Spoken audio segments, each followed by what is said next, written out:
As long as I've been alive, I've known three certainties in life: death, taxes, and Democrats terrible at messaging.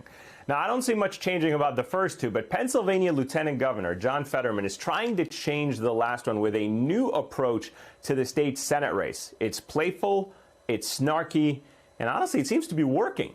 Fetterman's campaign has drowned his Republican opponent, TV personality Mehmet Oz, with a torrent of Twitter memes mocking Oz for living most of his life across the river in New Jersey. In fact, check out this latest ad featuring former Sopranos star and E Street Band guitarist Steve Van Zandt. Yo, Dr. Oz, Stevie VZ here. What are you doing in Pennsylvania? Everybody knows you live in New Jersey and you're just using your in-laws' address over there.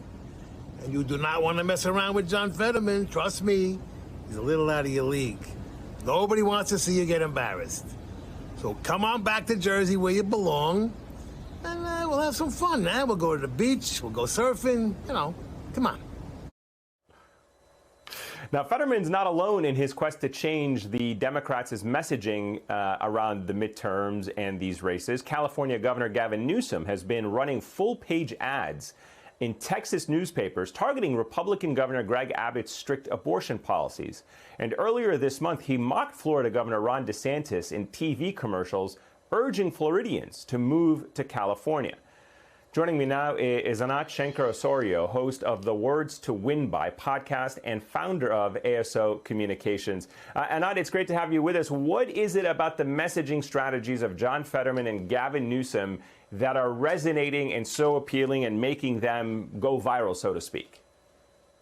Yeah, they are basically hitting all of the hallmarks of really effective persuasion, which we know from political messaging experiments and just years and years and years of study of what is persuasive. Namely, say what you're for and draw a contrast. I often tell people, if you want people to come to your cause, you need to be attractive.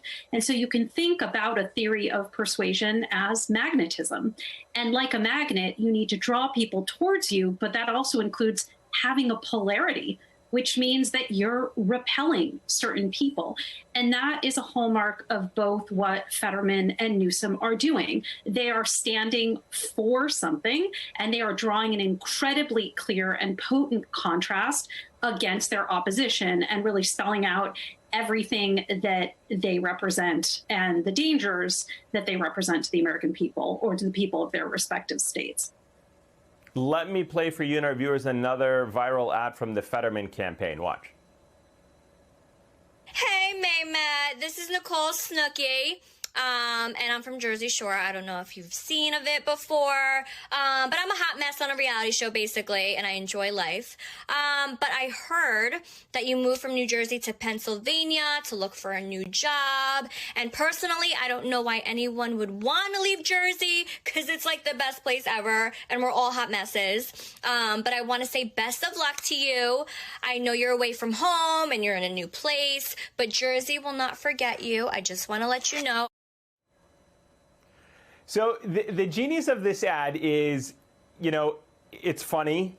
It's, using celebritydom, if you will, to resonate to younger people who may be familiar with who Snooki is and the Jersey Shore. But what is the underlying message here that is making it work for the Fetterman campaign to basically say Mehmet Oz is an outsider? He's not one of us. He doesn't represent the interests of Pennsylvania. Well, I mean, the deep irony of this, right, is that Fetterman, of course, is sort of a classic. I mean, in the photo that you showed of him, he's wearing the cargo shorts, he's wearing the sweatshirt. He doesn't look at all like a politician that you're accustomed to, but he's a white dude. He's a big, white, burly dude. And what he is proving, ironically, is that all politics is identity politics. And what he's doing is he's creating a state-level patriotism. He's in essence saying there is a Pennsylvania-ness. There is a standing with and for Pennsylvanians. That's me. That's who I am. That's where I come from. And this person here who is running, he is an outsider. And he's an outsider kind of most explicitly and most funny in these viral ads that you've shown, because he's from across state lines.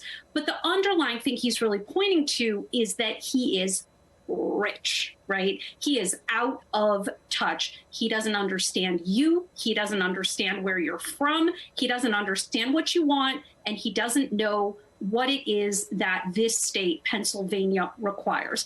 And so it's really a class argument, right? He is drawing a class contrast, and he's creating a form of identity, a big collective we among Pennsylvanians, and saying, if you're going to govern in our name, you need to be one of us.